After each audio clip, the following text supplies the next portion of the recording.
Uh-oh.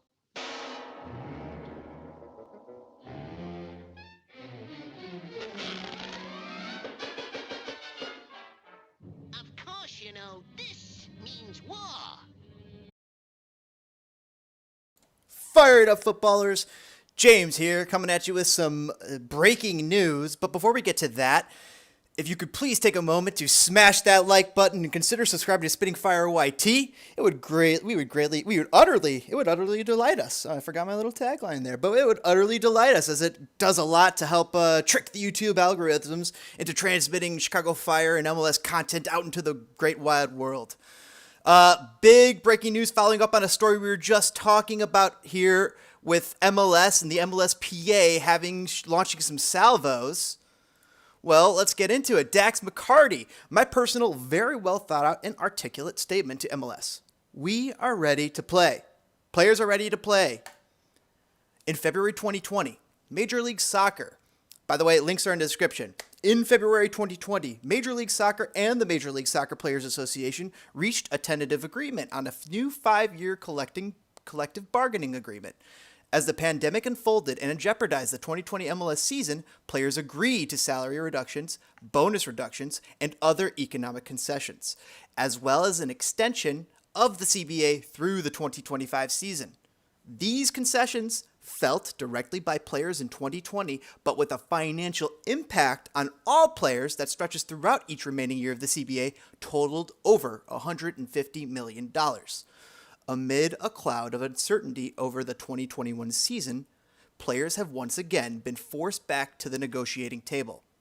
Today, after discussion and approval by the MLSPA Bargaining Committee, a proposal has been presented to MLS that includes a second extension to this current CBA term to include the 2026 season, which is one less than the owners want.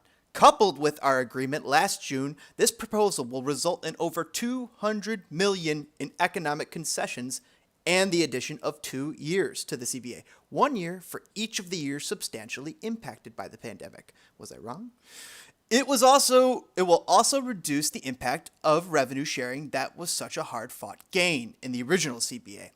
Players and staff have clearly borne substantial risk to their physical health because of the pandemic.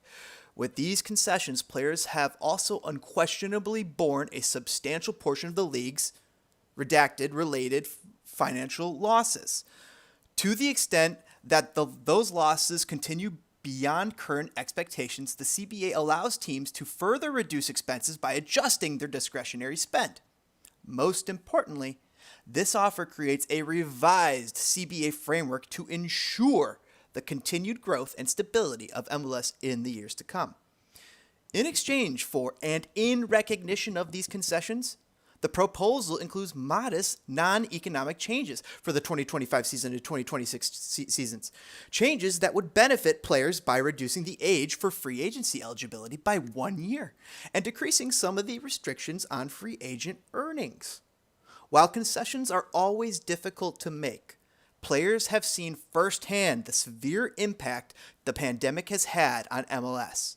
They recognize and appreciate the collective sacrifice that was required from league staff, club staff, match day employees, ownership groups, and fans to complete the 2020 season. And they recognize that this impact will continue to be felt by all as the 2021 season gets underway. Today's proposal will allow players, fans, and the entire MLS community to get back to the crucial business of building this league for years and decades ahead. A work stoppage at this time and in this environment would be catastrophic for the standing of MLS, both domestically and internationally. It is our sincere hope that it can be avoided. Players are ready to play. To get into it with a little further, Mickey Turner is tweeting out, should be noted that the MLSPA doesn't, I just had new stuff here. I just had new stuff from them. Where did my Mickey Turner stuff go? Let's refresh that. Apologize there, folks. But in reading the MLSPA's response, I'll tell you this. They might have a little bit more negotiating power because of the threat to the league's stature. and the league's respect internationally as well as domestically. I think that is huge. They're right to point out that any work stoppage would really impact that, and that's going to impact the owners' bottom lines later on down the line.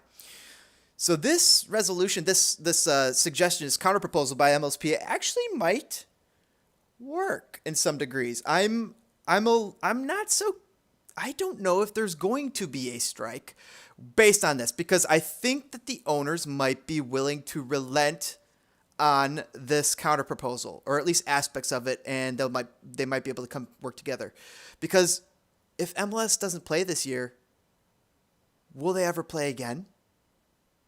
That's a big question, a scary question. I mean, a lot of us think, oh yeah, it's logical that it will happen, that they'll play again, but I mean, that's a legitimate question. Sam Staxel, more details from a source. Players offered some salary budget decreases and agreed to a decrease to the media rights revenue share. Also asking for players 23 and over with 4 years plus of experience to count as free agents in 2025 and 2026. Ball is now in MLS's court. You can check out more here on Paul Tenorio and Sam Staxel's work over at The Athletic. This is, of course, a paid-for article, but if you they have a brand new paid-for article that if you guys want to take a look at MLS CBA negotiations and what that could mean, I highly suggest you subscribe to The Athletic. It's great reporting there by Paul Tenorio, Sam Staxel, and Guillermo Rivera, and all the rest of them. So interesting news there. What do you guys think? How likely do you think that there's going to be a player strike? I got to say, the first salvo, I was very concerned, but reading this response, this is a very level-headed response, it seems, from MLS Players Association, and it would seem folly for the owners to reject something like this, or at least not consider and maybe come to some sort of agreement over what has been counterproposed.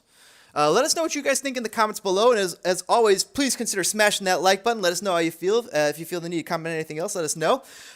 Please, hopefully today was the day we earned your subscription over on Spinning Fire YT. Greatly helps transmit Chicago Fire content, MLS content out into the world. Greatly appreciate you guys' support and taking a few moments with us today. We'll catch you guys later on Spinning Fire YT. Have a great one.